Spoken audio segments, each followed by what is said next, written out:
Hi, my name is Adam and I am a health and safety consultant for High Performance Consultancy.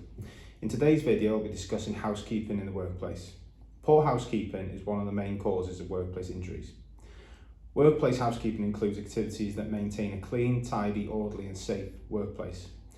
When we keep the workplace and work sites free of clutter and clean, we can massively reduce the risks of accidents occurring. A clean and tidy workplace sets a good standard for the company, as it shows you care about the small things and therefore more likely to care about the bigger things when it comes to health and safety. In this housekeeping toolbox, we will go over the main housekeeping hazards and how you can minimise the risks.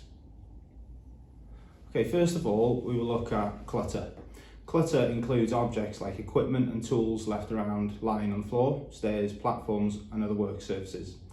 When this happens, staff can easily trip over, bump into things and get hurt in other ways. Some ways to minimise the risks of clutter could be never leave tools and equipment or material laying around, especially not left unattended on floors, stairs and other platforms. Only have the materials, tools and equipment you need with you on site. Use racks to better store equipment and materials. Make sure you stack and store equipment and other materials away from walkways and emergency exits. When equipment and materials are not in use, store them away safely to reduce tripping hazards.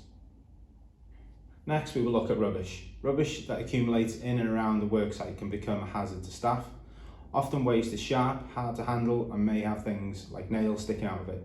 Some ways to minimise the risk can include the worksite should have designated rubbish areas, and make sure you put all waste in these areas. Make sure you bag and tie up lightweight waste like paper so it doesn't blow around the worksite. Don't overload skips and rubbish bins. Always try to reduce the size of rubbish, for example, breaking down boxes. Make sure waste bins and skips are kept away from the public, especially toxic waste, and waste areas should be clearly signposted. Always be aware of flammable waste when working, especially with tools. Now we will look into wet surfaces. When surfaces like floors are wet, accidents are more likely to occur as people are more likely to slip over. This isn't only caused by spilling liquids and not cleaning them up, it can also occur when the weather turns bad. Some ways to minimise the risk. So wear appropriate footwear when on site to avoid slipping over. When you spill something, clean it up, or if necessary, arrange for someone else to do so. Inform your co-workers or members of the public of the hazard. When working outside, be aware of bad weather causing slip hazards such as muddy areas and wet floors. Okay. Now we will look at bad lighting. If lighting isn't good on a work site, it can become a hazard as hazards are hard to see. Some ways to minimise the risk can be ensure that your work site is well lit. If not, don't work until it is.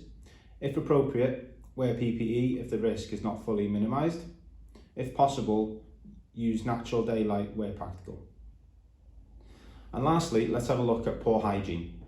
When facilities like kitchens and bathrooms aren't cleaned properly, this causes a health and safety hazard within the workplace or on a work site. Some ways to minimise the risk could include cleaning up after yourself when you finish using the kitchen, use designated bathrooms ensuring you clean yourself, ensure bathrooms and kitchens are cleaned regularly. Some key points from this toolbox talk are: ensure you don't leave equipment, materials and tools lying around. Always put things away after using them. Rubbish should never be left lying around the worksite. Always use the appropriate bins and skips. Be careful around wet surfaces. If you spill something, clean it up and inform your supervisor. Always make sure that there's a good light before working in an area of the worksite. Clean up after yourself to maintain high hygiene standards in the workplace or on a worksite.